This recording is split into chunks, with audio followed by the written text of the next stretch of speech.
I do enjoy listening to you idiots. Arsenal win back possession, and it's broken nicely to Cazorla, 30 metres from goal, plays it to the edge of the area. Alexis Sanchez goes for goal and scores. That's a brilliant goal from Alexis Sanchez. He's been Arsenal's star man this season, and maybe now they're going to get the right.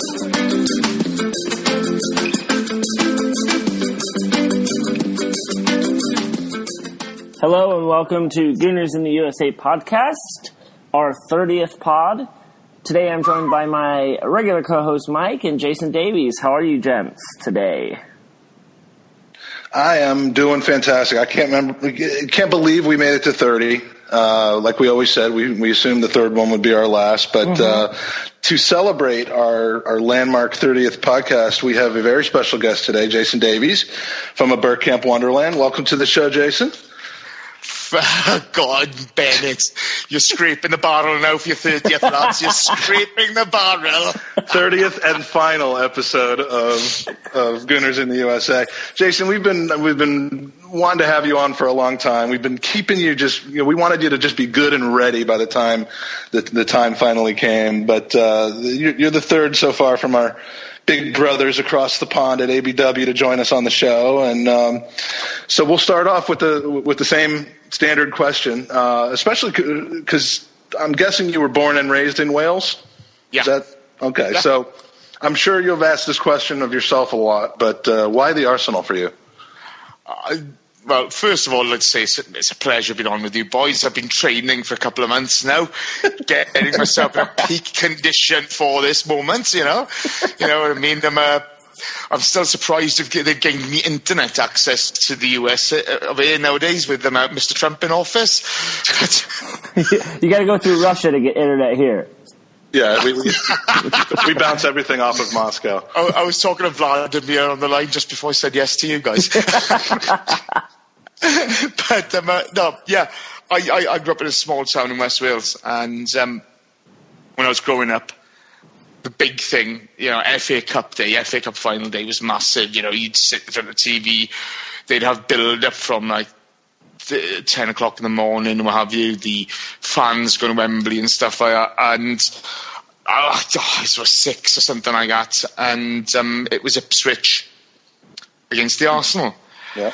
And in the build-up, I didn't really have a team. Swansea City with the local team, but my dad played rugby for Armanford Rugby Club and stuff like that, so I kind of grew up in the rugby club. Rugby is my first love, and when you're watching the build-up to the FA Cup, you see both teams playing, and there's a team in red and white arms. And so I picked the Arsenal. Then, of course, they took to the pitch and they're in bloody yellow. What the hell is going on here?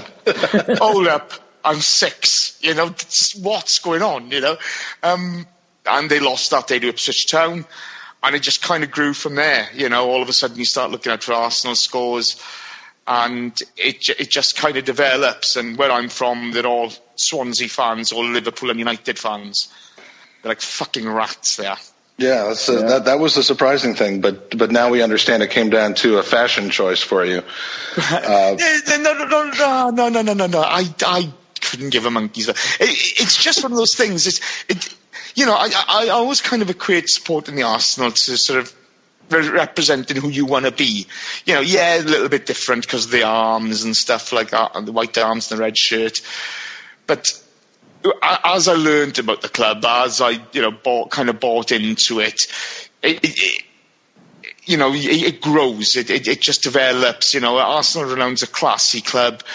A mate of mine, funny enough, was an apprentice at the Arsenal. He was Charlie Nicholas's boot boy. Wow. Anthony Rees. There's pictures of him captaining the Arsenal youth side of Keown, Adams, Paul Davis, Mickey Thomas, stuff like that, okay?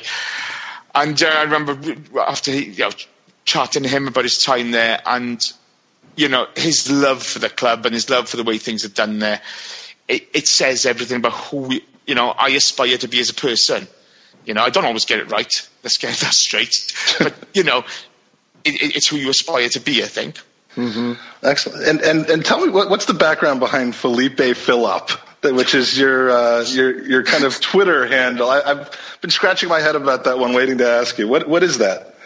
All right. Oh, Jesus. This is Gimli's fault, this is. And Danny's. It kind of goes back to when I joined Twitter. I kind of didn't know anyone, someone to talk Arsenal, so I was taffy as a Gooner. And come the summer, I like wearing a flip-flop. I went out one night, I ended up in a nightclub in my flip-flops. Don't ask me how. I was in a hell of a state. I was upside down, and I was taking photos on the way home, pissed up, and the boys just ripping the mickey out of me. And we've done a couple of after dark ABWs, which are just us talking nonsense. They're very, very X-rated. I saw that there was a total of 3 of those that were made, I think. Seriously, okay. It may just be 2. I'm not really sure. I only appeared on the one. I was really getting worried about incriminating myself. But of course, being flip-flops. Danny put a voice message. They took a piss of me on that, and Danny put a voice message one Christmas. Chris had put a picture up in the WhatsApp group, going on from taking the piss out of me on the After Dark, and Danny's put in a voice message, which you'll have to ask him for. Is it that fucker Davis? Look at him there in his flip-flops. What's he doing there? And I'm not going to repeat the rest of it, but it grew from there. So after a while, I just thought, you know what, just go with the flow. Excellent. And that's and somehow Chris has not taken the same bait and changed his name to some hair or bed sheets related handle. To be fair, Chris has his own sort of catfish account called Indie Chris. You know, catfish. Who is he catfishing? Let's not go down that route. I love the picture someone just posted of him dressed as a woman. I don't know who posted it, but fucking genius. Ellis posted that. To be fair, Ellis is a bit naughty there. He shouldn't have put that on Twitter. That's been doing the rounds in them. That's supposed to be on the dark web, not out there for everybody to see. That's been doing the rounds on the WhatsApp group, so you just put into a meme, you know. Hold the fort there, Tarquin. Those fuckers from ABW are taking the piss out of Coughlin again. Let me set them straight. You know what I mean? It's just the nonsense side. The side most people would find childish. We find hilarious. Yeah. Well, speaking of hilarious, the most recent moment of brilliance of yours on ABW was just last week. I was rolling on the floor. The last 30 minutes of last week's podcast, and if you haven't listened to this yet, I highly recommend it. The listener question was, what footballer do you hate the most? And to give you credit, you stayed quiet for about 7 or 8 minutes while everybody else struggled to think of somebody. And then over the last 30 minutes of the podcast, you had about 10 or 20 different outbursts over the rest of the show where you would just break into what was going on. And, I mean, we got Martin Taylor, we got Ryan Shawcross, Ashley Cole, James McClain, Shane Long, even Gary Marbett. Who is Gary Marbett? Gary Marbett is ex-Tottenham captain. I tried to. That was the one guy I didn't immediately recognize, and I tried to Google him and used all kinds of different spellings because who knows what the fuck you were trying to say. M-E-B-B-U-T. Okay, he's a wanker. He's a fucking. and yet you almost gave Joey Barton a pass because he just doesn't know any better because he's a Scouser. Well, look, I'm not being funny. If you want the 2 biggest dickheads there, okay, it's got to be John Terry. Mm-hmm. And Gary Marbett, because Gary Marbett was just fat and horrible. He's a twat, and he played in that semi-final of the 91 season where Lineker fucking ran half the length of the pitch and Gaza hit that epic free kick against us to put us out. And I just, I'd always wondered what he'd be like on when, the spit roast where they roast a pig. I always just visualise him on one of that burning alive. I hate it. Well, if you happen to come up with any others as we go through the podcast, don't hesitate to break in like you did last time. That is just one after another, and the reaction from the rest of the guys as you kept bringing in a new one of just rolling their eyes and saying, "Here we go again." just classic, just classic. This is the thing about sport, though, isn't it? Whether you're, sorry, boss. By the way, I don't get baseball. My God, no, it's boring. I don't either. No one cares. How boring is that? It's bullshit. I fucking hell. I don't think we're gonna listen. I don't think anyone's gonna stop listening if we tell the majority of our pod listeners that baseball is shit. It is. I mean, basketball. We'll lose one listener and we'll gain 40.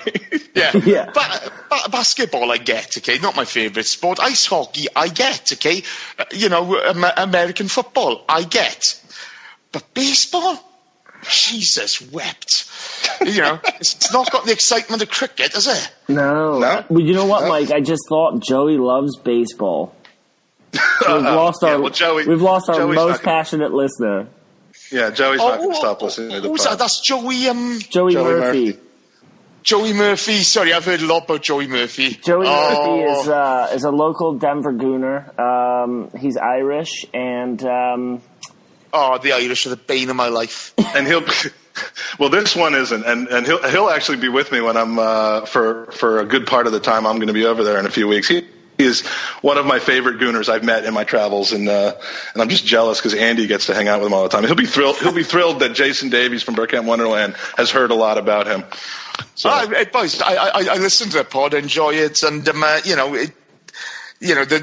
you had who's the serviceman you had on who was just back from? I thought you meant like the guy. I thought you meant the guy that comes to service your refrigerator or something. But no, you mean the military. Yeah, Adam Hoffman. Yeah. I enjoyed that one. I enjoyed them all, but it's I keep on hearing about Joey Murphy, so I'm interested in meeting Joey Murphy now. Well, you've got to come to London in a few weeks then, and Joey and I will buy you a couple beers. Let's see what could happen. I'm not being funny. A Welshman, an Irishman, and a Yank. What could go wrong? Sounds like a party to me. So, if you've listened to our podcast as you have, you know that we start off with a kind of a goofy off color host question. So, Andy, what is it this week? Yeah, so the Premier League have announced it will allow sponsorship on team shirt sleeves from next season, with clubs set to roughly generate 20% increase in advertising revenue, because that's what we all need is more revenue. So what sponsors would you like to see on an Arsenal shirt sleeve? And I guess I'll go first. Yeah, why don't you do that? While I give you guys time to think. And I would go with Aldi, considering both companies love doing things on a budget. I feel like there's some synergy that we could really get along well with Aldi. Aldi, yeah. By the way, synergy is a word I love so much. I named my business and my personal Twitter name after it.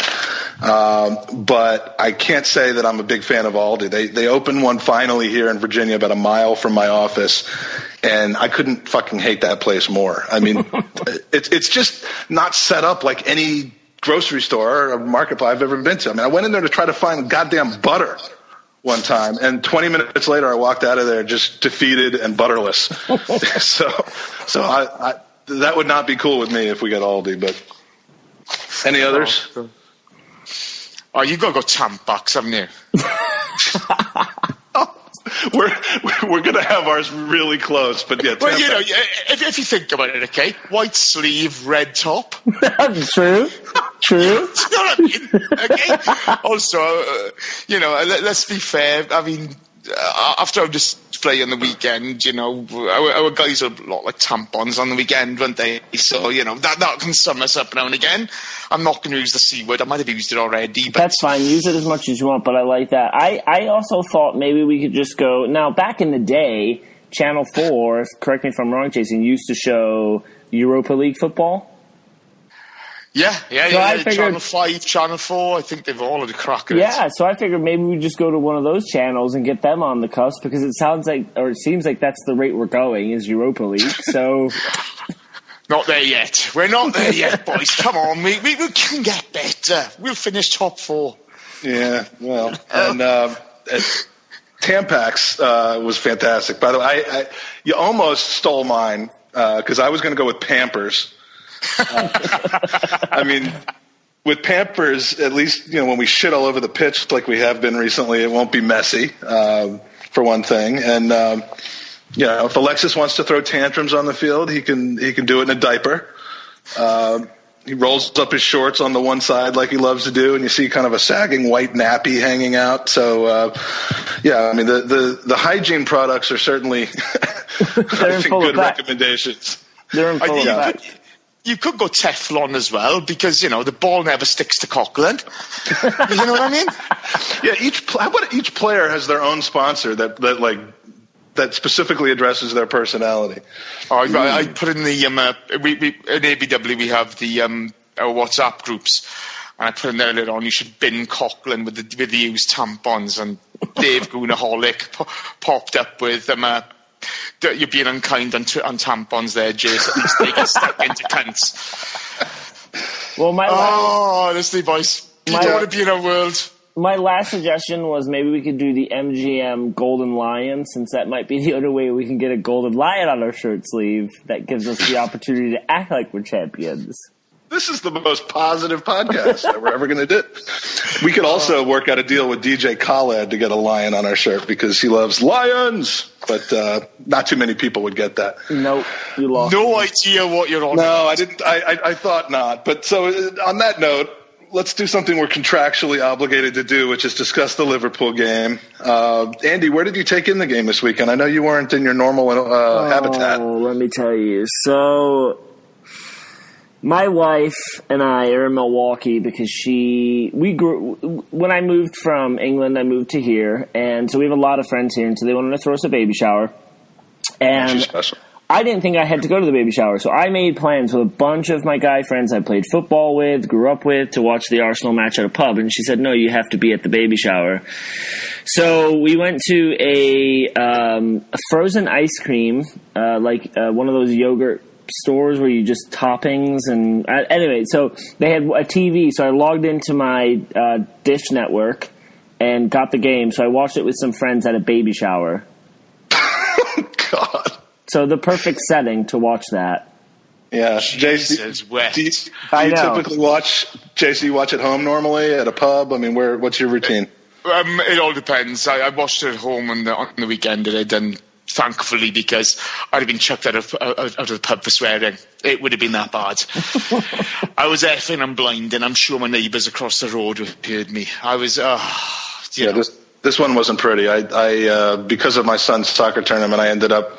This seems to be a common thread recently, but I was in my car again. People are going to start thinking I live in my car. Live out of your car? That's what I was about to ask. Exactly. Do we need to start a save Mike? You recorded last week's podcast out of the car. That was brilliant, though. That would be the best internet connection we've ever had before. How old's your boy now? He's 13, 14 now? He's had his bar mitzvah, hasn't he? Yes, he's 13. He's 13. Fucking just send him on his own. He's 13. Get on with it. How far away is his football practice? It was 3 hours from my house, and it was a tournament. He can get a bus, can't he, for crying out loud? He needs to grow up and man up, Stop messing about. Get on with it.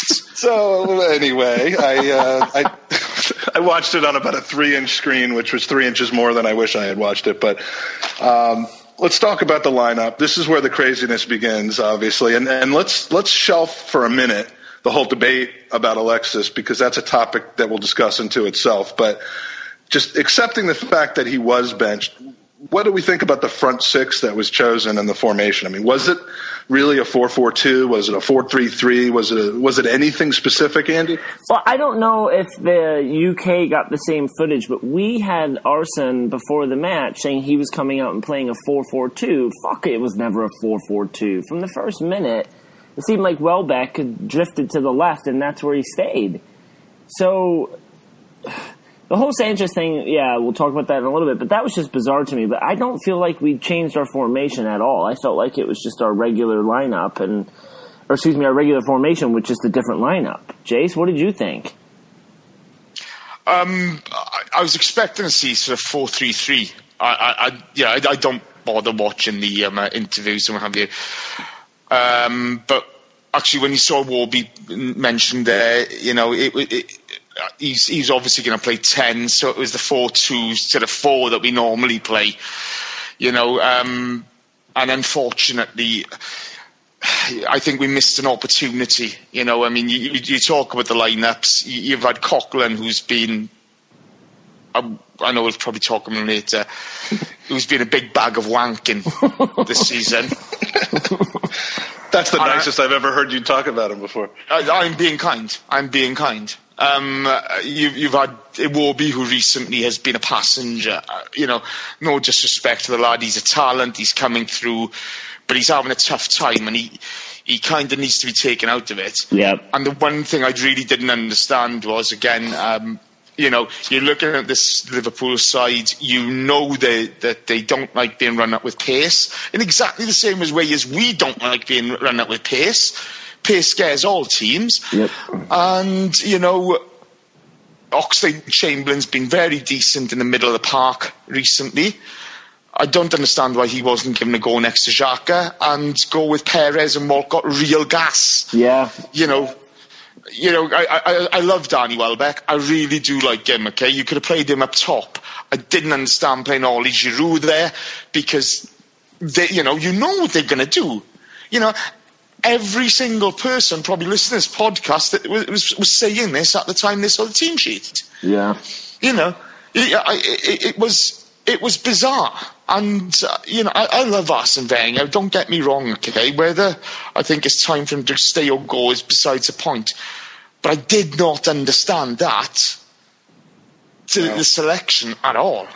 It was a weird one. It really was, because even, like you said, with Ollie up the front, we weren't going to be providing enough pace to threaten them, and anyone could have seen last week's game with Leicester that all we had to do was hit them with pace. But as well as that, okay, with the team selection we've made, we didn't support him either. So even if he is going to get to the ball, which, there was the start in the first half that Mignolet and Cech had more touches than Oli Giroud. Well, I'm pretty sure Iwobi wasn't far off. I'm pretty sure Iwobi's not far off that start, because he only had like 30-odd passes all game. Yeah. Do you know what I mean? So not only are you playing the big man with 3 defenders around him, and Emre Can, who did a really decent job on the day on us, we've just played into their hands. But whenever you play with Francis Coughlin on the side, you're playing 10 against 11.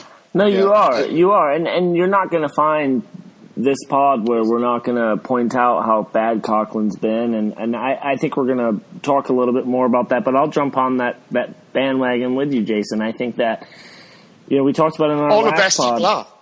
Oh yeah, I mean, how bad have we been when he's in the squad? I mean, it's about how great we've been when he's not in the squad, I think, actually.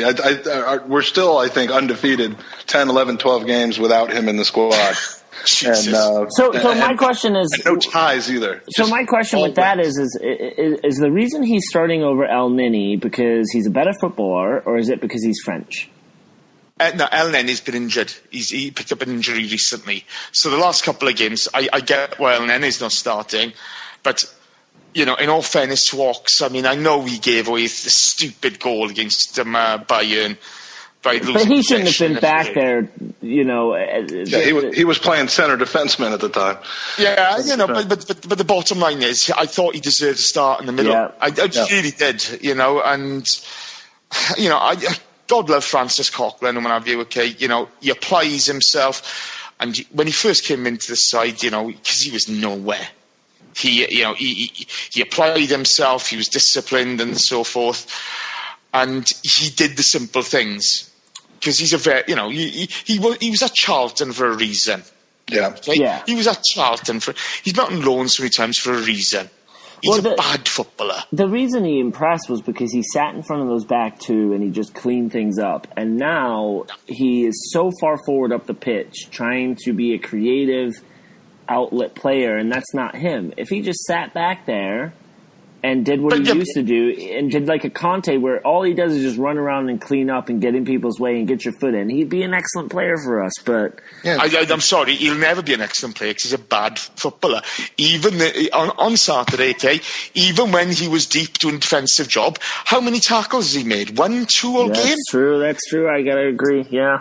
You know, the Eden Hazard business, the game against Bayern, Christ, he's chasing shadows. No, it's true. You're gonna run into problems when you try to push the cock too far forward. I mean, it's just we're gonna get in trouble. It's not gonna work. The great thing about this pod is we actually have no real reason to discuss one way or the other Aaron Ramsey today. So you have the week off, Jace. I don't need the week off, pal. I don't need the week off. But I think we can all three agree that we have cock problems, and that's that. At no point was it more obvious than in this game. So the goals: Liverpool breaks through 9 minutes into the game by going direct right off a goal kick. Our defense is just, late reactions all around. Firmino, we don't get Arlo White over there calling the games, but Firmino gave Arlo White his first orgasm of the day 9 minutes into our game. And right after the ball's in the net, there's just 8 guys standing around in red and white with their tampons on, looking at each other as the ball hits the bat. I don't even know how to break down what broke down there, but any thoughts, Jason? Yeah, it all starts with Koscielny. Now, Koscielny gets an easy ride off a lot of Arsenal fans, okay? He did this against PSG where he goes fucking walkabout, right?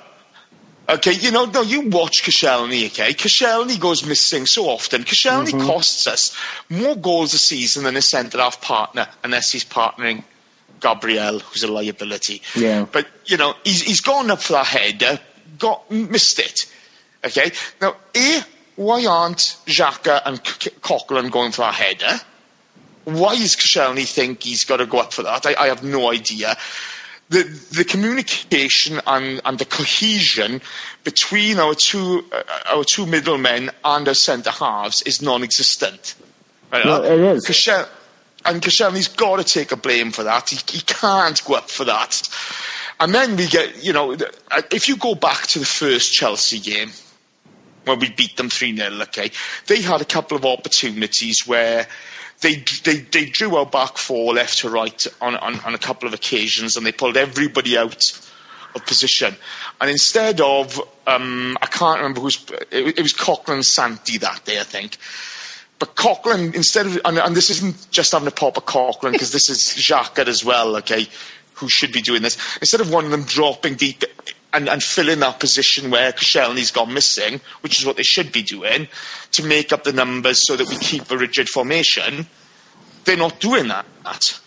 And we got pulled across the pitch, and Firmino mistouched it and then banged it in.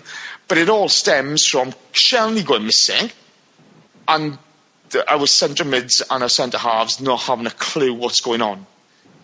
That's the truth of the matter. Well, then, so I asked the question: what the fuck is Steve Bold doing at training? Because it seems like we've been broken down so many times this season from those type of goals.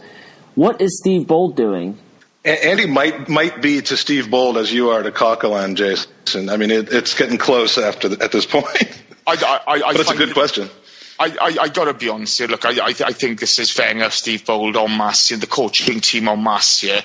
I love Steve Bold as a player. I don't genuinely see, bearing in mind this is one of the most disciplined centre halves I ever saw at the Arsenal. The game against Parma, where Adams picks up the early booking, and all of a sudden Bold leads the line, and they sort of kind of swap roles.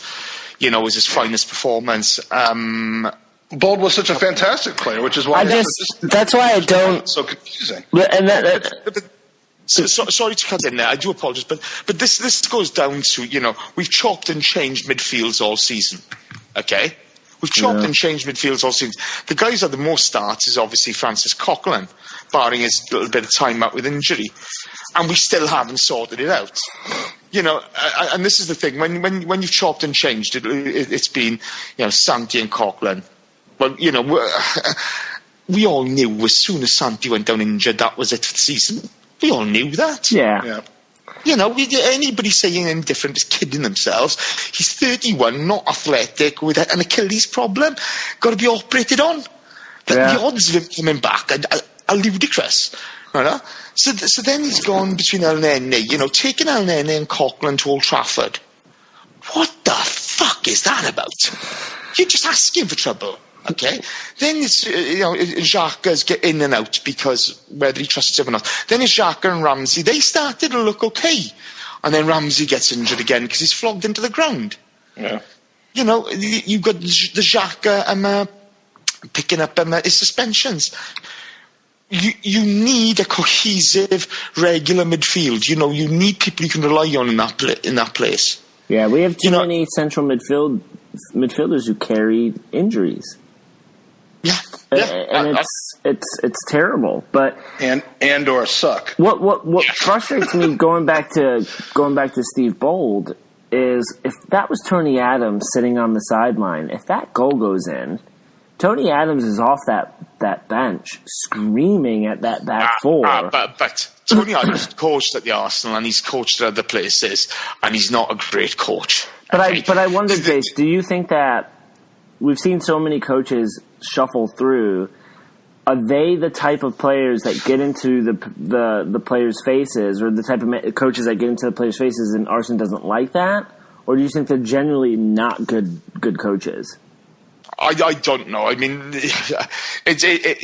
without being there, you can't really comment. I don't like doing the hypothetical stuff. I mean, everybody harps on about, why isn't Vieira at the club? Why isn't Henry at the club? You know, everybody forgets these fuckers left the Arsenal. Okay, they all fucking left so they can go fuck themselves. As much as I loved them when they wore the shirt, once you leave, don't fucking expect a free in. Yeah, you've got to earn the right. You look at sort of a lot of the best coaches around. They're not always the best players. No, they're usually not. Rarely, yeah, no. Yeah, I mean, you've got the likes of Enrico Sarchi and then Pep Guardiola, and Conte was a great player, but the Mourinhos, the Wengers, and there's a lot of them about who weren't great players. They were average players or not players to begin with. But it's that side of it of, are we in a place where it's just stale? I think we are. We're in a place where we need not necessarily the whole Wenger out, Wenger in, but we just need some change. And there needs to be some backroom staff that rotates. Kit man's got to go. No, I'm just kidding. he's probably the one good thing we have going in the coaching staff right now. Vic, sorry. I mean, to talk about the second goal would basically just be repeating everything we just said about the first goal. They go side to side. Sadio Mane stands all alone, nobody within 20 miles of him, and it's 2-0. The interesting thing, though, is of course the introduction at halftime of Alexis, who's released from prison in exchange for Arsene pulling his cock out at the 45-minute part. So of the game, I mean. So did Alexis make a difference? Of course he did, immediately. A through ball to Welbeck, who recovers from a slightly heavy first touch with a sublime finish. This is how I get Andy. He hates the bell. Hates the bell. Welbeck, just like Peter North, really knows how to finish, and so it's 2-1, and at that point it's game on. But how about game on like in the first minute instead of the 57th minute or whatever it was? Did the Sanchez sub alone give us a spark, or was it more than that, Andy? I think it was more. I think, as we were saying before and as Jason pointed out, once we bring Sanchez on and we remove Coughlin, we move the Ox to central mid, or we give him the opportunity to get a little bit more possession and free reign, and we started really pushing forward. So for me, there was a couple different changes that occurred. But I don't see, excuse me, the Sanchez situation is a weird one, because if he did have the training ground bust up and Arsene is using I'm going to punish him, then don't put him in the squad. If you're going to punish him, find him monetary value, tell him that he has to do extra training. I don't know what it is, but don't leave him out of the first fucking half against a side of Liverpool. And it's not we're trying to catch Chelsea. Now it's we're trying to survive and maintain a Champions League run now, right? And so they're part of that rivalry. If it's a smaller club like Hull or Stoke that are down on the table, then I get it. But if you're going to punish him, don't put him in the squad. And if you are bringing him, don't leave out our fucking leading goal scorer because you had a little spat with him because he got passionate at a training ground. It didn't make sense to me. But going back, the change, obviously, removing Koch and then being able to put – and I don't know if the Ox moved directly into central midfield. I think he did. And like I said, I was at a baby shower, Mike, so – you know. But I don't know. Let's ask the one person that wasn't at a baby shower or on the sideline of a kid's soccer game what he thinks. Was Ox placed into a more central position? Yeah. Was it? So this was more of the lineup that perhaps we would have wanted to have seen from the start. Yeah, it is. But I mean, look, the bottom line on Alexis is if he, because this is with the players he's had this spat, okay. And the one thing about Alexis that you've seen all season, okay, he doesn't half mind gobbing off to his teammates, okay? No. He doesn't half mind fucking throwing the blame around, but he makes more mistakes than a lot of his teammates, and he doesn't seem to accept responsibility. Do you know what I mean? He doesn't like get back on him. Yeah. Granted, okay, if I'm Arsene Wenger, at that point, hey, Alexis, don't fucking bother turning up on Saturday. You're off the team. You're fined. You're done. Okay. We don't know the truth, but it's pretty self-evident with all the things that are coming out from the journalists and what have you. That he's at the centre of this. His performance against Bayern Munich was selfish and awful. Yeah. He is our best player. Let's make no bones about it. But is he holding the team back there? Because the one thing with Alexis, if you're trying to play a fast, free-flowing game, where's it Perez? Perez gets a ball, bang, he heads for the byline or he heads for goal or whatever. Alexis likes to stop, cut inside a lot of the time, see his options. Yeah. He's a fabulous player. But if he thinks he's bigger than the club, he can go fuck himself. Yeah, I have to agree. I feel like and I know Chaz wrote a really good 442 article about Sanchez not necessarily being the player that every Arsenal fan sees him as. Before it was cool to do that too. No, and I have to agree. There are times where you see him trying to dribble through three players when you've got Ramsey sitting in central midfield wide open, asking for that pass to do a give and go. And there are opportunities where we do get a little bit selfish. Well, he does get selfish on the ball, and I like I said, I have to echo the sentiment of Jason. Like if that happened, and we're punishing him, then you're not in the squad. You're told, hey, you're staying at home, and we fix this after the weekend.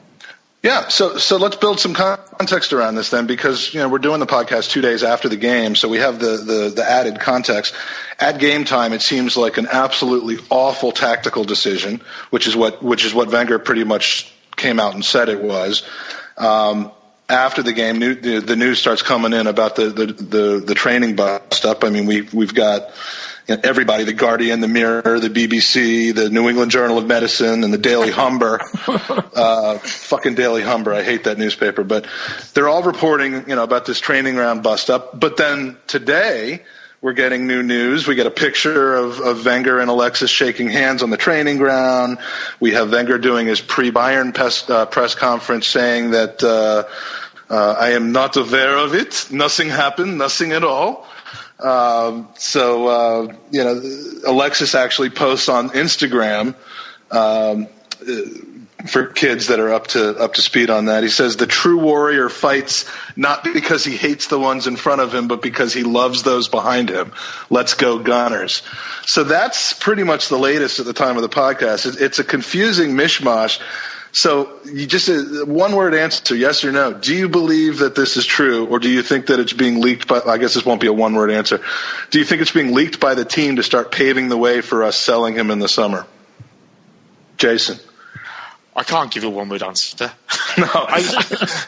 Maybe. The truth about it is, okay, you have a bust up with the teammates, but no matter what sport it is, you sort out the dressing room afterwards. You have a rant, you dig each other out, and you put it to bed. Okay, it's done. Okay, so I see it being done. Arsene Wenger's not going to sell Alexis Sanchez down the river. He'll never do that. Okay, I don't think this has been leaked by the club. Probably by one of the players it's been leaked, but not by the club itself, because I think that, they want to keep us indoors. But I think he's paving the way for an exit in the summer. You can put up as many Instagram posts or we fight for the people behind us. Bollocks. Show it on the pitch. You're a great player. You could be an all-time great at this club. You could be right up there with the legends, with your Ian Wrights, with your bloody Liam Brady's. He could be so good. But the one thing again I'll come back to, I've seen Ian Wright leave this club. I've seen Thierry Henry leave this club. I've seen Patrick Vieira leave this club. I've seen Tony Adams leave this club, and there's life afterwards. So if he thinks he's bigger than the club, he can go fuck himself. Yeah. So you do. Can I summarize that accurately by saying you do think that the bust up was legitimate, that it happened, and that was the reason for his benching? Yeah. Oh, yeah. I think it's happened. He's. I do think he's a selfish player. I do think he could be a great. He's a wonderful footballer, but he's got that Latin temperament. There's. You see him in training. He's always doing press ups and stuff like that, and people keep on sort of applauding this as if to say, he's always on the go, he's always doing something. Well, to be a really, truly great player, you've got to stop and listen at times, and you have to understand and play as part of the team. You don't win by being an individual on the pitch. You win by being a great team player.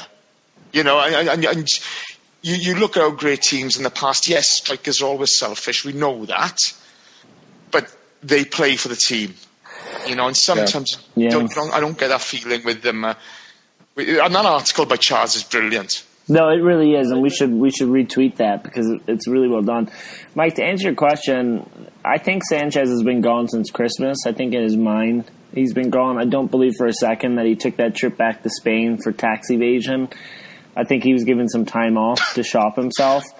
If you watch any of the preseason NFL, like the big show over here is Hard Knocks.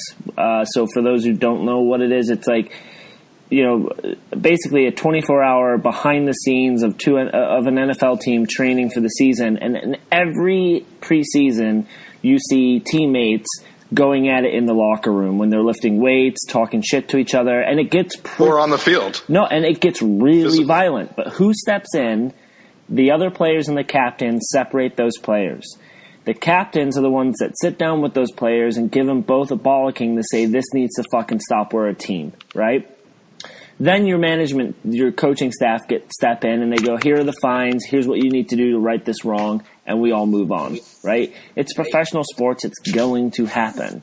For me, I think we need to walk away from this rhetoric of Sanchez is the only person at this club with intensity and competitiveness because he throws his gloves on the pitch when we lose and he's screaming at the other players. Like, we have players on this pitch or on this team that care about winning and losing. The Ox, for example, fucking plays like 3 different positions every other week. You can't tell me that he's not as intense and as passionate because he's the type of player. Ramsey's the same. They step up and they'll play wherever they have to play to help the team.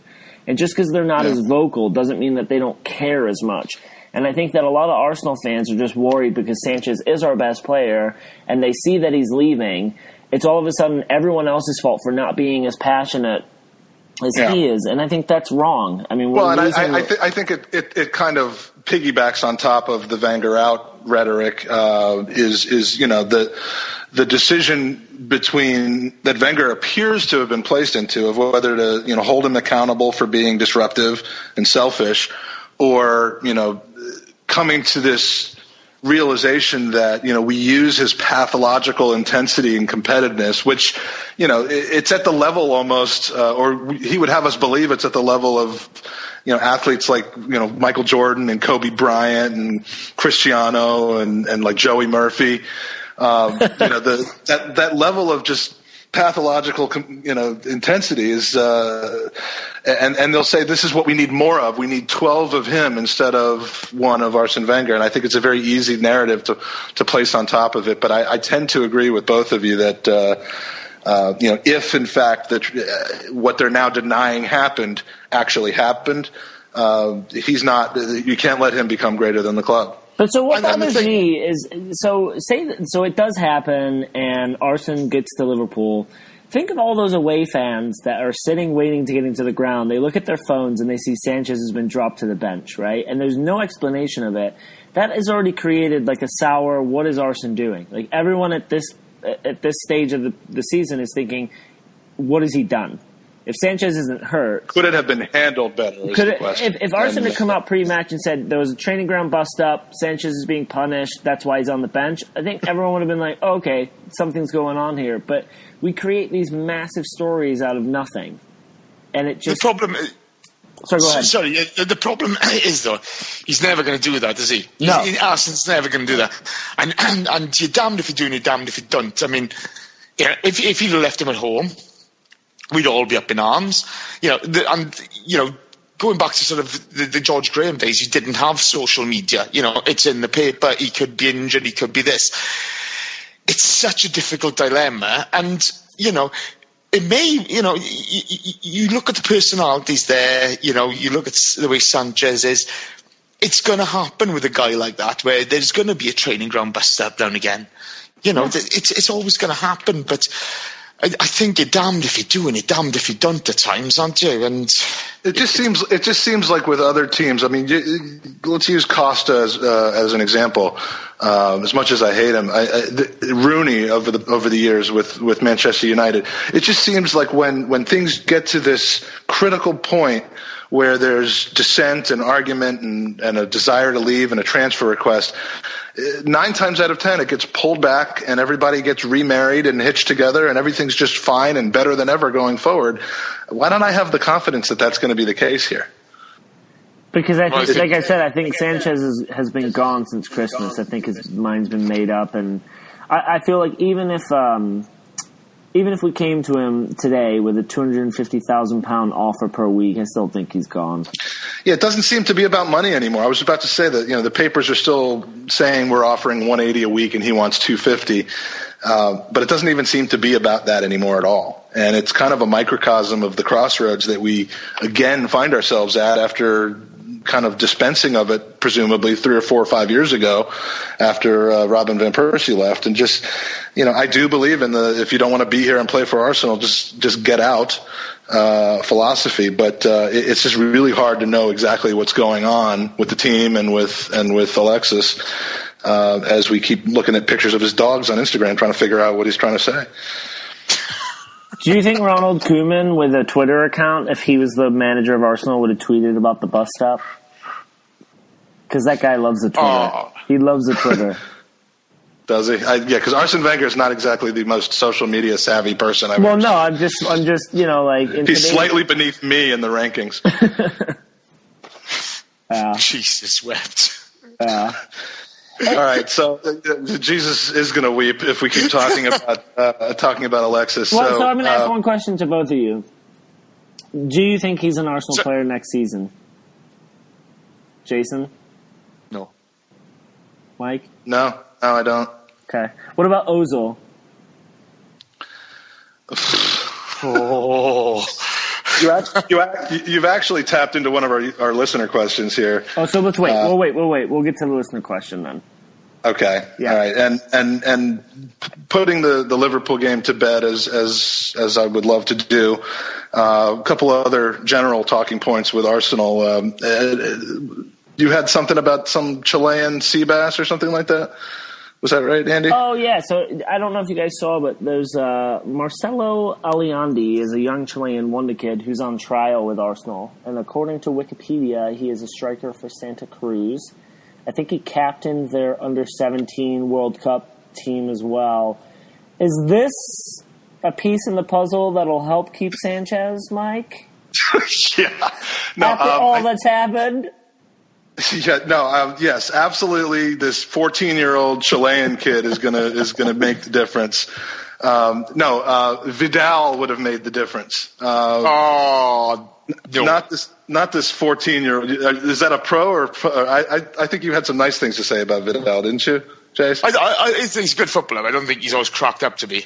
Yeah. He's not whatever he's made him out to be. I tell you what, he's got more chance of keeping Alexis Sanchez if we get back to see Dogs Home to sponsor the arms or shirts. Ooh, yeah. Yeah, I mean, unless this kid has a tail and walks on four legs, I don't think Alexis really gives two shits about him. Yeah. I feel so this is what we need to do to keep Sanchez. We need to go with Jason's idea, and then to keep Ozil, we just need to put pictures of Ozil on the sleeves of our shirts, and then he'll stay as well.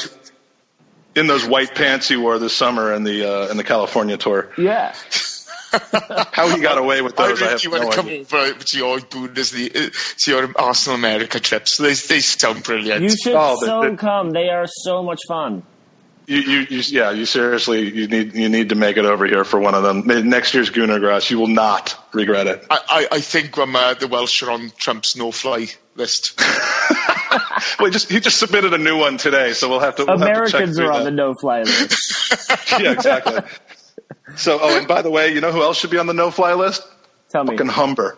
Fuck that. I fucking hate that dog, and it's getting worse and worse as the situation exacerbates. But speaking of never-ending sagas, it's being reported that Arsene Wenger not only has a new 2-year contract sitting on his desk waiting to be signed or already been signed, and they're waiting for us to not be shit for 3 straight games to announce it. But not only does the contract cover another 2 years, but it also has a pay rise to a wage packet of $10 million a year, which is also known as just slightly higher than what Theo makes. This is going to go over great, huh, guys? Oh, God. What's the over-under of when they're going to announce it? I mean, what will have to happen? After we beat Lincoln. This is the problem. I mean, look, I've got my belief in what I think should happen at the club. And that's. I'd venture to say the three of us are pretty much in agreement on the outcome and the tone of it, as we've all discussed on our podcasts.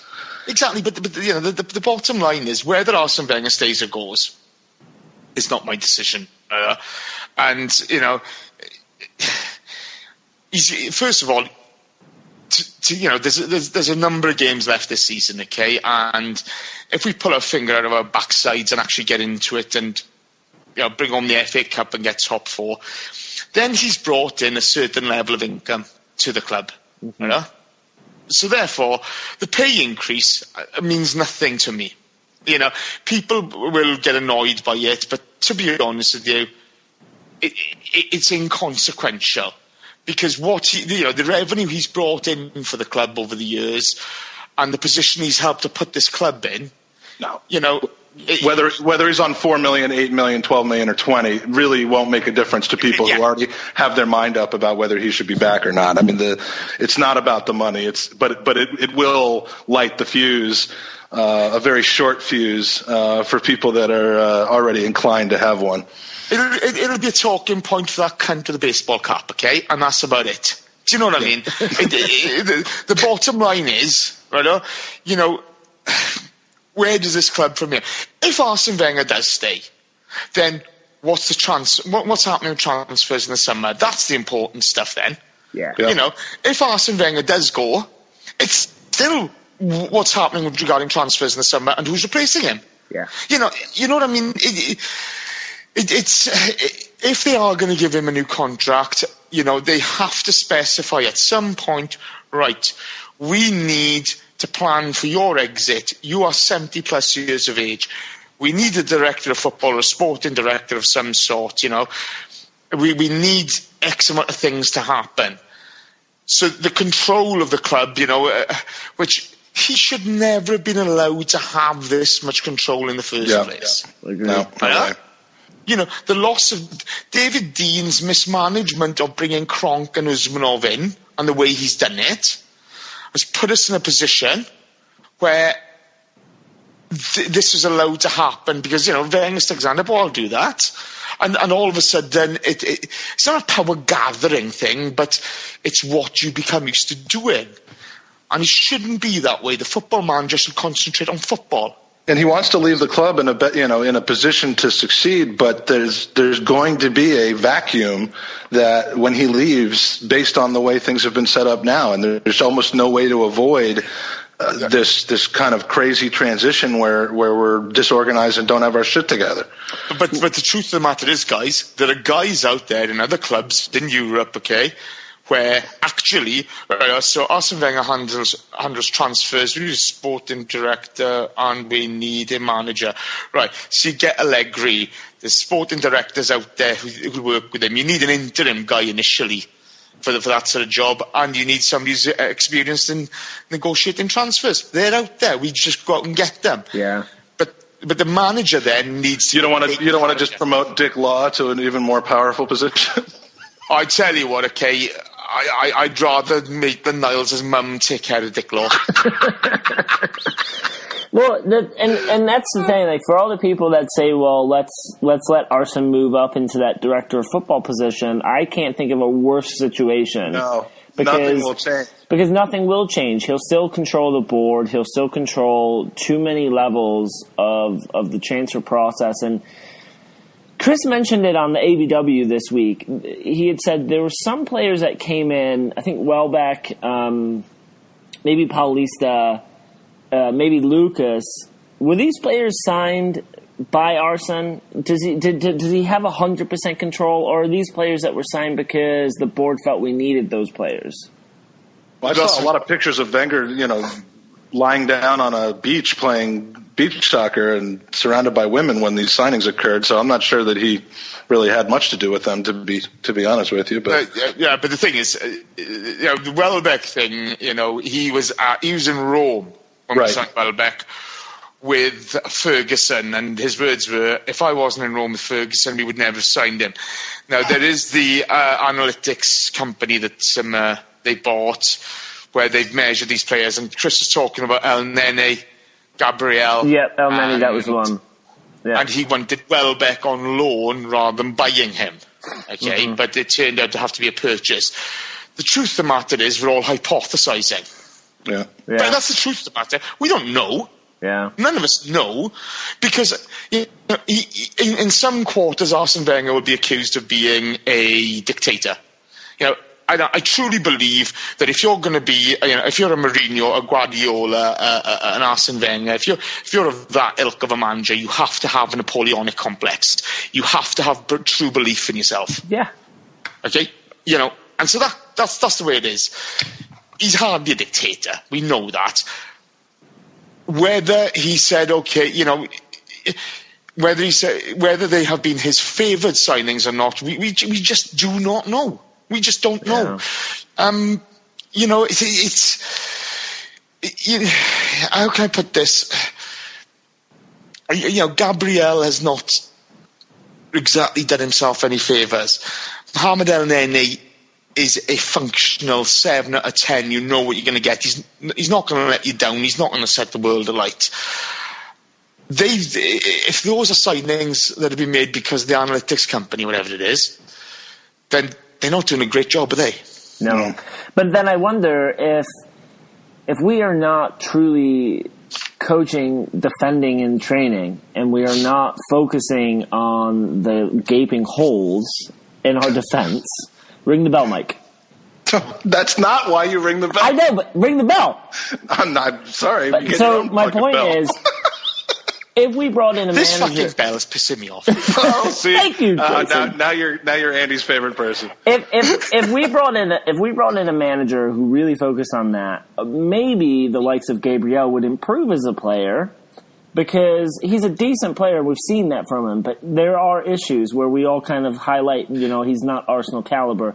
If we got in a decent coaching staff that could maybe give him some vision and and truly help, because otherwise we're going to be relying the next couple of years, if Arsenal does resign, on Gabriel, Holding, and Chambers fighting for a position with Koscielny and Mustafi. Andy, let's be fair, okay? Right? Yeah. God himself could not make Gabriel good in the air, okay? And this is the Premier League. Well, if he had any desire to help Gabriel in his life, he would have started with his face. Well, but let's be honest, right? We've got a defender who's almost 7 foot, and he's shit in the air as well. Someone's got to be able to help our defenders. He's had a couple of bad moments. There's no comparison to Mitrovic. He's had a couple of bad moments. They all do. If you look at Koscielny this season, where was he Saturday? Where was he against PSG? You know, he wasn't even in the same fucking postcode or zip code, as you boys call it. Yeah, but Jason, it's okay because he can score on an overhead kick, though. So Mertesacker can't do that. Well, he could. He just break his hips. Hey, Pear scored at Wembley. What a man! You know, yes. We can get. This is the thing, boys. You know, I mean, a different manager would bring in different styles and may be able to help certain players. I genuinely don't see Gabriel. I would quite happily go next season with Mustafi, Koscielny, Holding, and Chambers. I'm with Saka. So if we bring in a new manager, and I know we're kind of going off point here, Mike, but if we bring in a new manager, from your guys' perspective, how many players do you feel like are going to get chopped from this squad? I mean, if you brought in an Allegri type of manager, does he stay with this squad for a season and just see if he can change things, or do you really think they're going to come in and go, okay, I identified these 5 or 6, we need to get rid of them? I mean, you rarely see a whole-scale transition in season one. I mean, you haven't seen it with Klopp coming in.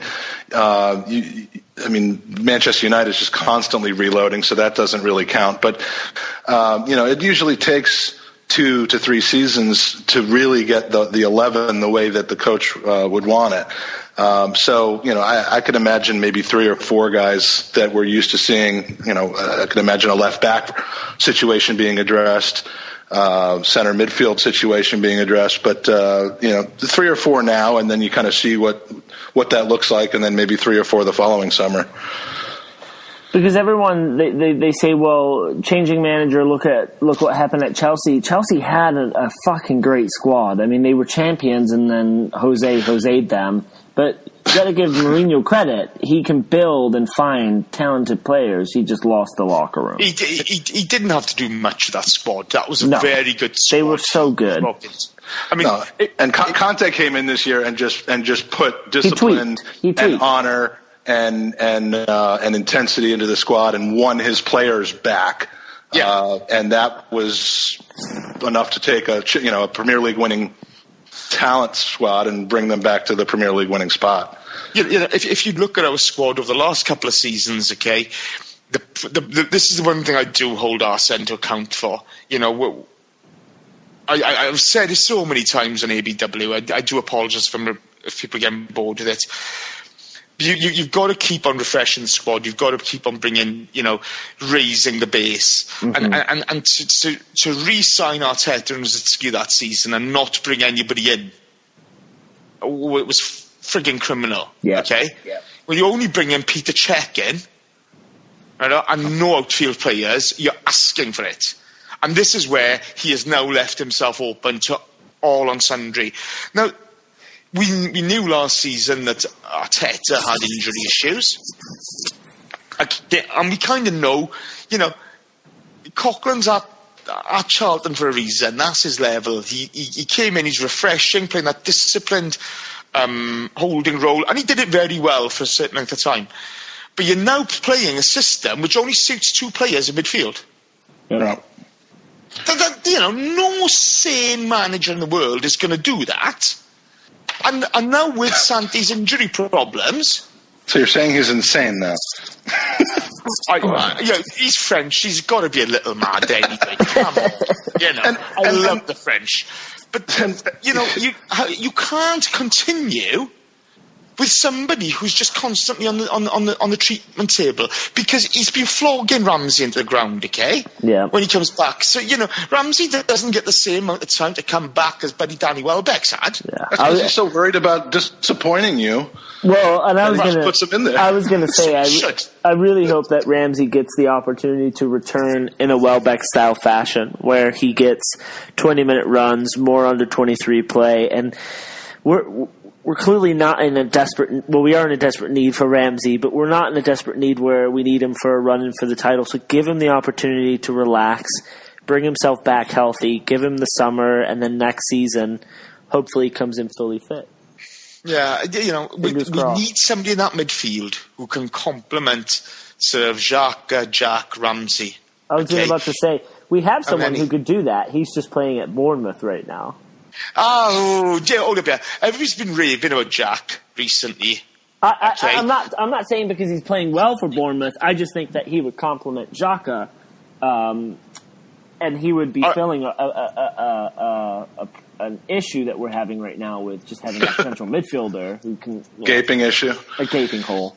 Yeah, but again, we could have played Xhaka at Ox on Saturday. We could have. We should have. And this is the thing which kind of gets me.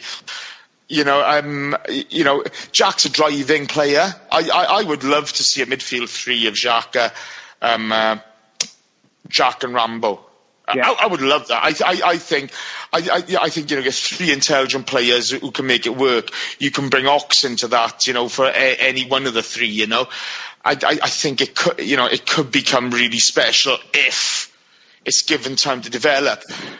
But in that case, you need disciplined people all over the place. And, does Mesut Ozil allow that to happen? Because that's another, I know we're going to talk about that later, but, it's frustrating at times. It's frustrating. We do have options, but we don't necessarily take advantage of them. Well, and worse, the motivation level is in question. I mean, we got Hector Bellerin this week saying after the tough weeks we've had, the team should have gone onto the pitch motivated and ready from the start. In the first half, it didn't feel like we were ready, and then we went 2-0 down. It didn't feel like we were ready?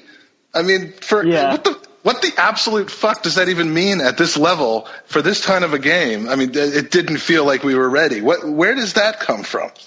I sack the media coach. I really would. What this has been said on a number of occasions. Okay, I think Ramsey said it after the Bournemouth game, and he got slaughtered on Twitter. Hector's saying it now. We won't get the same sort of reaction, but that's the way it is at the moment. There are issues in that club which need to be sorted out, but. It starts at management. If they don't feel like they're motivated or ready for these matches, then that's on the coaching staff. I agree with Jason. You shouldn't be saying that anyway, but that's on the coaching staff. Yeah, I mean there's a difference between saying we got caught cold and we weren't prepared. Right. Do you know what I mean? We all get caught some days. We all have bad days at the office. But when you have 12 days to prepare, you shouldn't be coming out saying we weren't prepared. And you walk into the visitors' locker room at the visitors' changing room at Anfield, and you walk out just completely unmotivated to take on the task at hand. I mean, I just assume that what's going on in there before the game is like the most unmotivating thing that could possibly exist. Like the team's just sitting there getting dressed, watching Wenger and Steve Bold just trembling and weeping uncontrollably and spooning each other while they rock back and forth. I mean, I can't imagine like what else they're seeing right before they step onto the field to get them so whatever the opposite of riled up is. I find it strange, but I think you don't think that's what's happening though. No. I think Francis Coughlin's on $70,000 a week. Okay. It all comes back to this. For £20,000 a week, I will fulfil the role of motivation and discipline officer. There you go. I've got a better, cheaper plan. I'm sorry it doesn't include you, Jace, but where's my $20,000 a week? Where's my 20 grand a week? We'll sort that out later, but we can order. We'll take it back from Cazorla. We'll order 30 copies of Motivation for Dummies to London Colney. That is an actual book. You can look it up on Amazon, and that would cost us maybe 600 quid. So instead of 20,000. So have you boys sorted out the Wendy sponsorship yet? No, Wendy. Let me tell you something about Wendy. She is a fucking whore. Wendy and Humber are in collusion together, I think. You know, I don't know what a baconator is. I need to understand this. Oh, Mike, explain it to him, please. I will go against my better judgment and patronize Wendy's on my way out to the UK in a few weeks.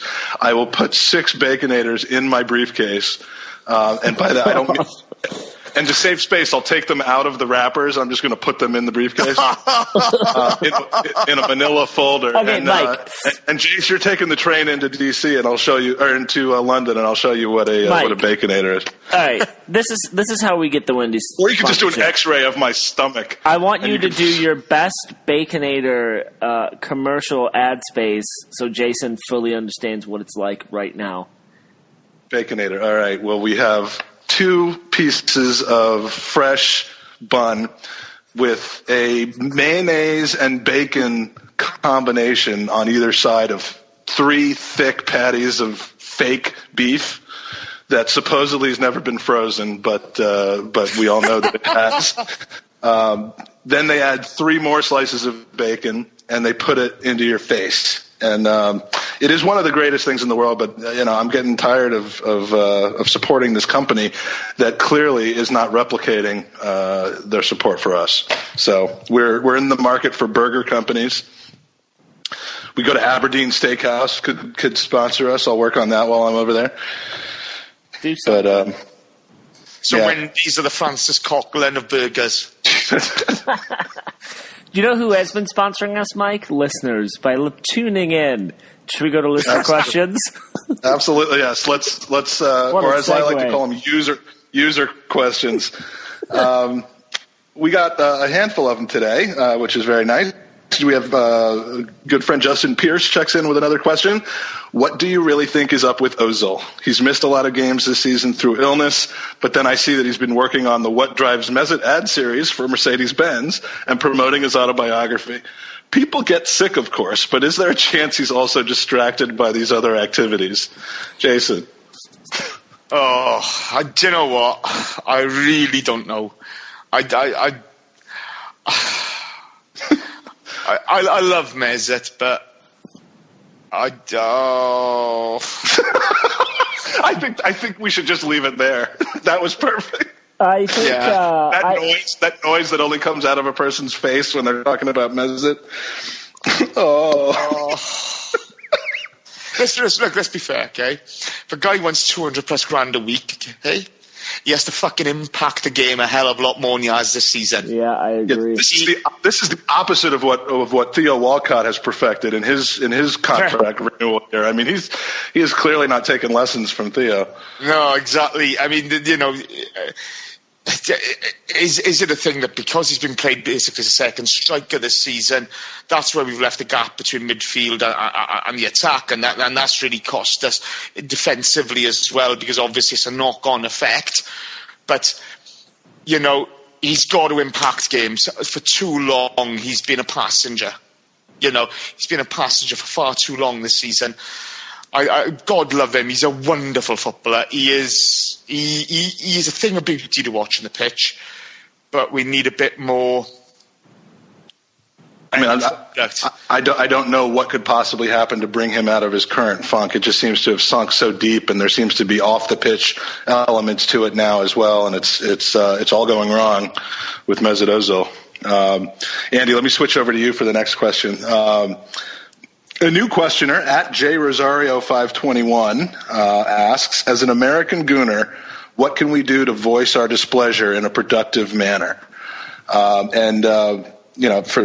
me, I mean, there's really only 2 ways, unless you can think of another one, Andy. But at the pub locally, where people tend to be a little less negative, I think, because they're actually looking at people who might argue with them. And then on social media, I mean, Arsenal Twitter, Arsenal Facebook, ArsenalAshleyMadison.com. I mean, it's all just absolutely going crazy right now, and it mirrors exactly what you're seeing on your side if you are frequenting those fine websites, Jace. And it's fucking civil war right now over here. Andy, what can you do? Well, as an American Gooner, you can't do much except for stop buying the kits. Stop paying for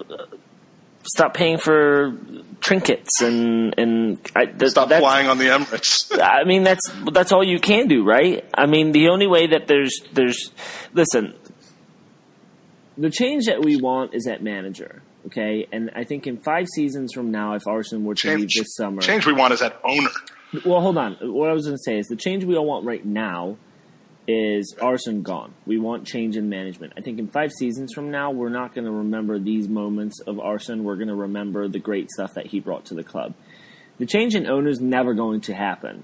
Kroenke is a businessman, and while his pockets get bigger, he doesn't give a shit. I support passionately 2 Kroenke teams that are both fucking terrible, right?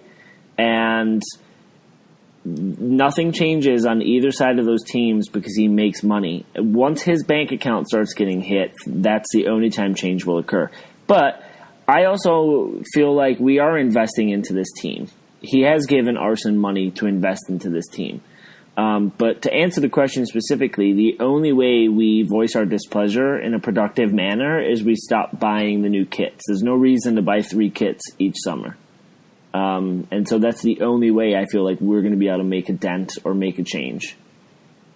Yeah, we should just trade kits amongst ourselves that we already own. Of course, that's more difficult for me, but... I mean, Jason, do you see anything different that we could do?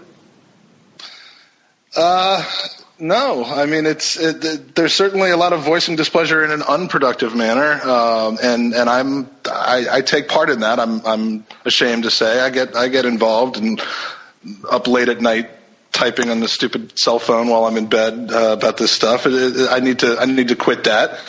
But there's really not a whole lot that, other than, you start a podcast and then and you do it for 30 weeks and then you voice your displeasure on that. But I don't know that that's that productive. Any suggestions for us, Chase? How should we? Because there's all this talk about this protest this week, which I'm fascinated to find out. Fascinated to find out what the numbers of that end up being. Not saying that they have a right or they don't have a right or that they should or they shouldn't. I'm interested to see how it turns out. It's But we can't do that here. No, it's difficult, isn't it? I mean, look, I consider myself a foreign fan. I'm a Welshman. I'm not English. I don't live in London. I consider myself a foreign fan. I think it's difficult, isn't it? Because let's be fair, even if you stop buying the kits, okay, the knock-on effect of that doesn't happen until next season. Mm-hmm. Ranting and raving on Twitter, we've all done it. We've all had those moments. Don't get me wrong, okay? It doesn't achieve anything, and more often than not, we make ourselves look foolish. We've all done it. I don't know. I think if you had a coordinated campaign of email the club, message the club. Numbers show, but the truth of the matter is, Twitter doesn't represent the stadium. No. It never has done. A podcast, whether it be us, it doesn't matter who it is, doesn't represent who's in the stadium. I think you're damned if you do and you're damned if you don't. It's just more about blowing off steam. I don't know that there is a productive way to voice your displeasure. It'll be interesting to see tomorrow how that stadium looks, because from everything you're seeing online, there looks to be a lot of tickets on sale. So it'll be interesting to see how full the Emirates is tomorrow. Well, and the media will certainly pick up on that and turn it into a story one way or the other. But they're out for blood now, aren't they? This is the thing. Yes, there's a vocal element on Twitter. I'm not going to say majority or minority because I don't know the numbers. Okay, but there's a vocal element on Twitter who wants Arsene Wenger out. I've stated my preference before now. I don't feel need to go into it anymore. But there are still going to be people who want them to stay. Yeah. And it's not that anybody's mad or anybody's stupid for one thing, one or the other. Okay, it's just perspective. Yeah. It's just perspective. And the only thing I hope is that, whatever your views on Arsene Wenger, give him the respect he deserves. Yep. Absolutely. Because the truth of the matter is, and this applies for all of us, okay? In 2 generations, our own families won't know our fucking names. Okay? It'll be somewhere on a thing tree. On a genealogy tree. That your name will be there. Arsene Wenger will be remembered for always. That's the truth. No, it is. It's one of those things. What's your great grandfather's names? Birdie me. Chapman, Herbert Chapman. You know what I mean? I know who Herbert Chapman is. I don't know who my father's grandfather was. Yeah, it's true. I don't either. Who the fuck are they? Holy shit. Some knowledge just got dropped on this pod, Mike. On this podcast's ass. And Wendy's doesn't want anything to do with us? I know, come on. Boys, I'll take care of Wendy's for you. Fucking rubbish burgers. Stay away. Welsh Justice in the house. So we got another question from Alfredo, who's a friend of mine, at Nola_Fredo. He's from New Orleans, and he's part of the crew that put together that amazing Gooners event a couple of weeks ago. And that was superb. The one that Jason's going to be coming to next year, for sure. If Jason flies over, I'm down. I'm in. I'm telling you, it is, and it came at a perfect time right after the Chelsea game. Okay, how about this? If Jason comes over, me, you, and Jason, live podcast from a strip club in New Orleans. What everyone wants, we will bring to them. Right. That's what everyone that's currently you and wants on this podcast. I'll get my song. It's not going to be guys' night. If a girl's going to strip, I'm going to strip. I'm all for equal opportunities. You've got to pay for the trip somehow.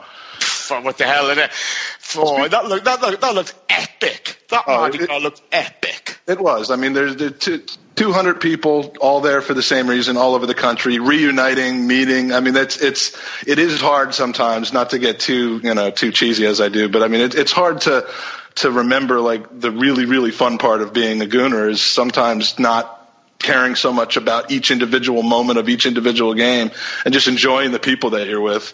And it's the common thread. And those kinds of events are fantastic. And smaller ones are kind of popping up all over the country. We have one here in DC in a couple months. But yeah, you've got to come over for that. So anyway, he asked a question, I give you $100 to bet that Wenger, Ozil, and Alexis are all back next season. How much are you betting that all 3 of them are back? I think he could have a point. As much as I think Alexis is angling for a move, unless the money's right, they're not going to sell him, are they? I mean, they're not out of contract this summer. They're out of contract next summer. Exactly. So, I mean, is it worth... This is the problem, okay, because by the time you weigh it up, okay, the finances of any transfer are quite intricate, because there's staggered payments, you have the amortization of the deal of the player and so forth. So... does it make more financial sense for the club to watch it, to leave him going free after next year, where he makes his money and he gets to move to wherever he wants, or to sell him this year? I don't know.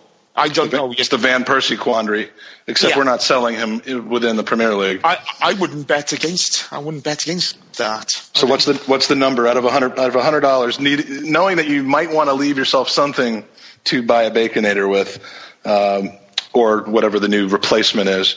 How much of the 100 are you betting on all 3 of them being back? Do you know what? $80. Wow, that's high. All right, that's a high number. All right, Andy. It's a bet. He's obviously got money to burn. I wish. Well, his butler might have to take a week. I haven't received a payment from you fuckers yet. Oh yeah, that's. See how this bet turns out first. Yeah, Andy, that was sent via ship, so you should get that in a few months. I am going to Vegas next weekend. I wonder if I could put a bet on this. I would probably put maybe $20 that all three will return next season. You going for your birthday? I am, actually, yeah. Well, you're going for my birthday, too. Next weekend's the big birthday show. We're both the turning. Big birthday podcast. Our moms are the guests.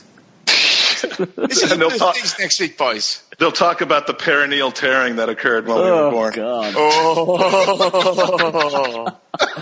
So stay tuned for that special episode.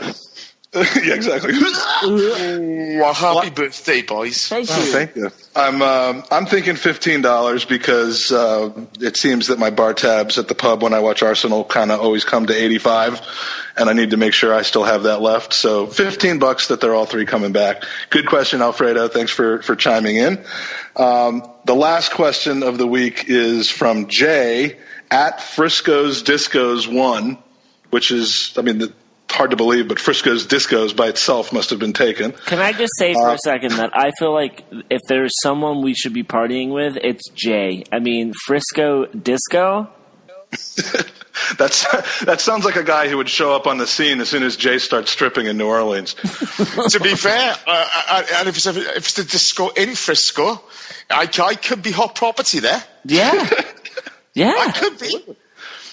Yeah, I'm not that pretty, but there you go. But you work hard for yourself. Hey, the lights are low, and, you've got a great personality. I'm not sure about that. So let's try, in the interest of time, to give an answer here. But pick one: Simeone and Griezmann, Allegri and Dybala, Hardim and Mbappe, Tuchel and PEA, or Pardew and Flamini. Oh God. Great question. I'm assuming he means which combo would you rather have come to the club? I love Matt Flam. He seems like your kind of guy. I fucking love Matt Flam. Oh, anybody who will turn around to Charlie Adam and say, "You do that again, I'll gouge your eyes out." That's my type of person. That was the guy that I hate. That was my contribution to that conversation last week. Was Charlie Adam? Oh yeah, he's a cunt, isn't he? Yes, he is. He is. Yeah. But then we have to take Pardew, so I'm assuming you're not really. That's not your final answer. No, I hate Pardew. Twat. I hate Pardew. I hate Alan Pardew. I really hate Alan Pardew. You know who I hate? Yeah. Here we go. Tell you what else I hate. Diego Simeone. He's a cunt. He is. He's a proper cunt. I the thing is, Griezmann's a wonderful player. I'd take Allegri and Dybala. Yeah, I would too. Okay. That's mine. Only because I still play Football Manager, even though I'm an adult, grown-ass man. And Dybala, I bought him for $60 million, and he's just banging in the goals. And he's only 23. Have you seen Aubameyang's hair? He's a fucking disgrace. I would take the piss out of you for playing Football Manager, but we were just talking before the podcast about how how I still watch WWE with my son, so I don't think I really have a strong standing. me, Jake, and Chris Carpenter are the only people that still watch WWE. But I'm going to take Simeone and Griezmann, not because Simeone is a cunt, but because Griezmann is just so good that I think we could still make it work. I know he doesn't fit with Arsenal, and a lot of people are slating him now. So, but the pair of them together, be some changes. And I don't want to have the same answer that you guys do. This was my favorite question because it's an interesting question. It's funny, and because when I got the question on Twitter with all the foreign-sounding last names, Twitter felt it had to offer me a translation, and the language and the language it felt that it needed to translate from was Haitian Creole. Nice. Yeah. So any question that comes across as one that needs to be translated from Haitian Creole will make its way onto the podcast. So thank you, Jay, and good luck with your discoing. Yeah, good luck with that. I wonder if it's a roller disco. That would be excellent. Jay, if you can get back to us, that'd be great. Yeah, I wish we had a way of communicating with him, like some machine that we could go on or something. But the good news is we don't have a whole lot to talk about outside of Arsenal in the Premier League. I mean, we don't care about any of that right now. So we can go, unless you have something, we can go straight to the picks of the week. Let's do it. Picks of the week. Have you been studying and poring over statistics, Jace, for these picks? Because it's a pretty tight race right now. It's super tight. I'll be honest with you, okay, Mike. I've put as much effort into this as I do into hosting ABW when I'm going to host. All right, so Andy, see if you can get that backup person onto the podcast for this, please. Andy's still holding on to the lead at 68 after 27 match days. Guest spot at 64, and I am trailing behind, but at 62 points. I had a pretty good week last week. So, unlike Danny, who's just steamrolling his way to a completely stolen championship for you guys, this one's going to go down to the wire. Oh, Danny's a cheat. Danny is a cheat. You know, Mike's a cheat in this as well, so... No, we're not going to go over that again. 5 shit games. If there's anything that's going to break up the chemistry that we have in this podcast, it's going to be your ridiculous Donald Trump accusations of cheating. I'm going to have to retain legal representation. Watch out. Somebody's tapping your line now. Exactly. Stop listening, so we have 5 Putin. Put the phone down. We have 5 shit games this week because of the FA Cup. These are the only 5 games this week. So starting with Stoke at Man City, which actually will be played at the exact same time as Arsenal and Bayern Munich. And I'm going to go 3-1 Man City. Kun Aguero with a brace before getting his leg broken by the cunt Charlie Adam. Wilfried Bony gets a consolation goal against his own team that he should have known better than to ever sign for. 3-1 City. Andy. I'm going to go 2-0 City. All right. And Jace? 5-0 City. Ooh. Okay. All right. Swansea at Hull. This is a big 6-pointer. This is a big one. Near the bottom of the table. Hull's going to pull themselves out of 19th and skyrocket themselves to 18th in this one. 3-2 Hull and a thriller. Andy? 3-2 Hull, you say. I'm going to go 2-1 Hull.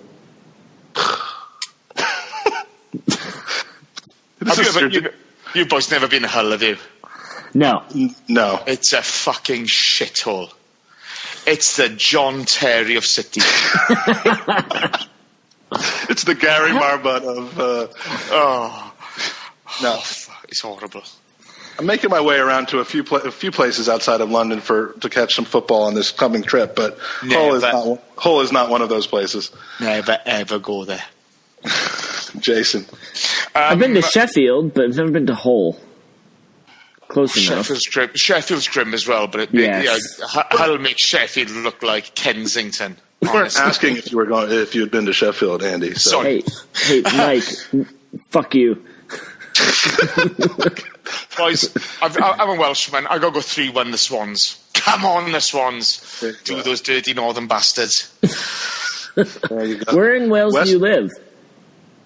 I live in Cardiff, funny enough now. You do. But my hometown is just outside Swansea. He wants the exact street address, actually, is what he was asking about. But you can Google map it. It's quite nice around here. You'll just see a picture of Jason in the city center and just follow him home. In my flip-flops. Fog and flip-flops. Just another day in Cardiff. A bunch of really limp, floppy things going around the middle of town. West Brom at Everton. With a win here at home, Everton will move within 3 points of Arsenal. Can you believe? I just let that sink in for a second. Yes, we'll have 2 games in hand, but that really, is almost irrelevant at this point. Everton will win this game 3-0. Andy. I don't know. West Brom are doing decent. We're closer to West Brom than we are Chelsea in the table. I'm going to go 2-2 draw.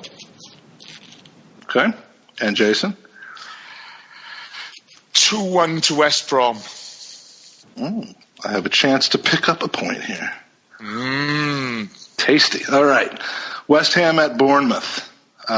West Ham's still on their their post-Dimitri Payet run. They've won all but one of the last 6 games, or they've lost just once in the last 6 games. Bournemouth is one of only 2 teams that still hasn't won in 2017, the other one being the disintegrating Middlesbrough squad. But I think that changes in this one. 2-1 to Bournemouth at home. Andy? I'm going to go 1-0 West Ham. Nice. If you're trying to be defensive and lock up your lead, you haven't quite understood the concept, have you? No, Mike, that's not why I asked us to switch. Okay. All right, well, we're going to have a therapy session on what. Put your bags away. Please join us on Wednesday for Therapy with Andy and Mike, the podcast. Jason will be the therapist. Conflict management and you. I'm quite good at conflict management, actually. Yeah, you've managed a few conflicts, I gather. Honestly, it's easy. Calm down, lads. Let's have a beer. That sounds like a fantastic plan. Yeah. Either that, you glass them. Only joking. Only joking. West Ham at Bournemouth, Chase. 3-0 West Ham. Okay. No, sorry. Can I go 3-2 West Ham, please? I'm sorry. It's already locked in. Oh, you're such a git.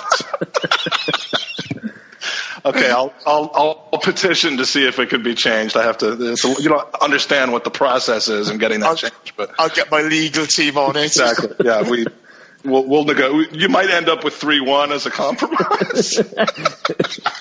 I can live with that, actually. Okay. All right, and the final one, Burnley at Liverpool. Burnley are shit away from home. They've got 29 out of 42 points from home, but 2 out of a possible 39 away from home. Liverpool's recent woeful form has finally been terminated due to a good get healthy session against the league's most generous team last weekend. So I could see them getting revenge on Burnley for earlier this season in their loss and winning 4-1. And it's not too obvious I'm reading that off a piece of paper, is it? No. You can tell by the cadence in my voice that that's just spontaneous thought, isn't it? It flowed beautifully. Yes, thank you. 4-1 Liverpool. Yeah, Liverpool definitely win this. I'm going to go 3-0. And Jason? 1-1.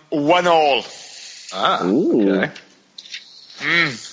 All right.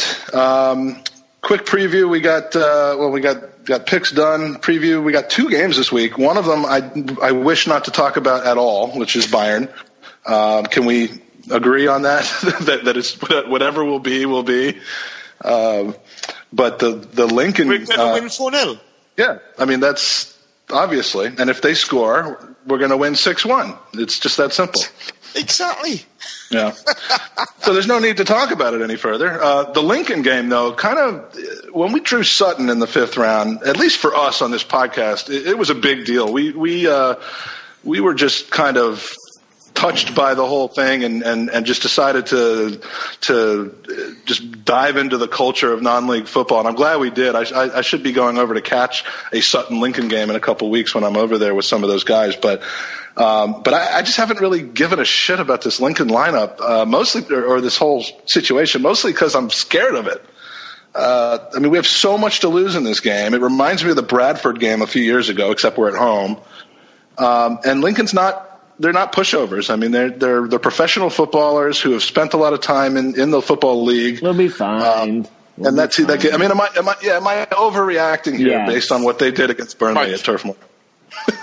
Stop being a drama queen. Take a tiara off, okay? We're going to win 5-0. For crying out loud. Come on, Mike. They can be as professional as they want. It's at the Emirates, and so you wouldn't put me in the locker room with Arson and Steve Bold shivering and shaking and crying. Genuinely, okay? You will find on this day Francis Coughlin looks a decent player. Does he break his duck in this game? Not a chance. All right. Yeah, I'd have to say the odds are not good against that. Final thoughts. We took a few weeks break because we have saturated the globe with this podcast, and so it's been a few weeks since we added a new country, but we have one. We have our 66th country, which is the Philippines, Andy. The Philippines. Huge. This is huge. They're an enormous country. Manny Pacquiao finally listening to the pod. That's a good one. I tried to go the footballer route, and did some research and went through the scientific process, and I found two different possibilities. One is named Phil Younghusband. Google him. He's the only Filipino footballer I could find out that much about. And of course, he's a big pod favorite of ours because Phil Younghusband sounds more like a category on Pornhub than an actual football. But, so he's obviously, it's either him or Lou Diamond Phillips, the most famous Filipino American actor of all time. So welcome to the Philippines. We hope that you're not a one and done like some of these fucking countries that apparently don't like us anymore. Who's let you down? What'd you say? Who's let you down?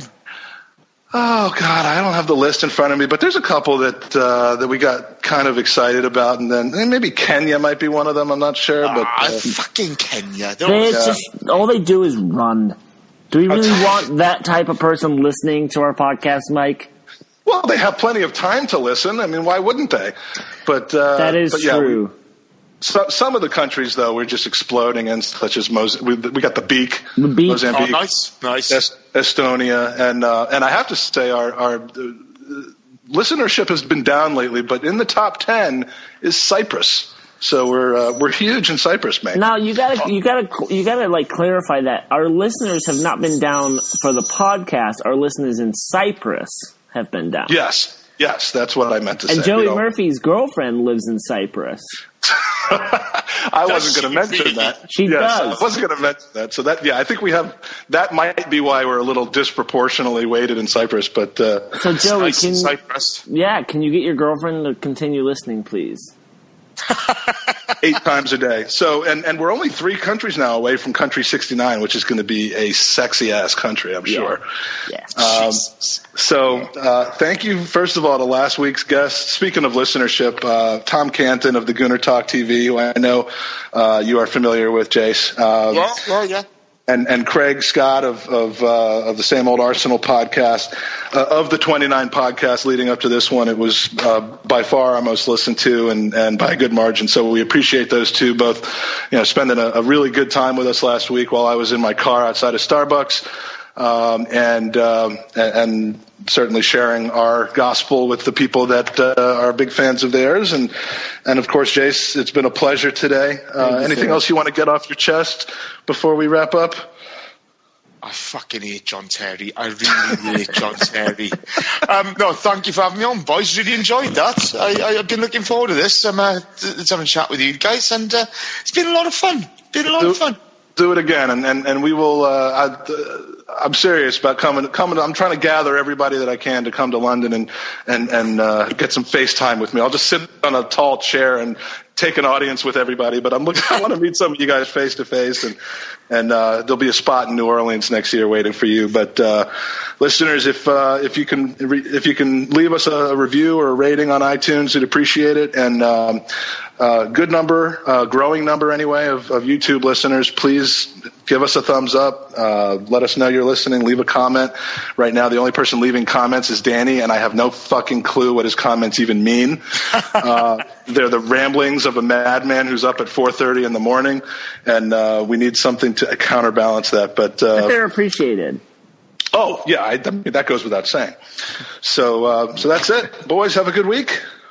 You too. Hey, thanks for having me on, boys. Been a pleasure. Thanks for joining us. Our pleasure. Come on, you Gooners.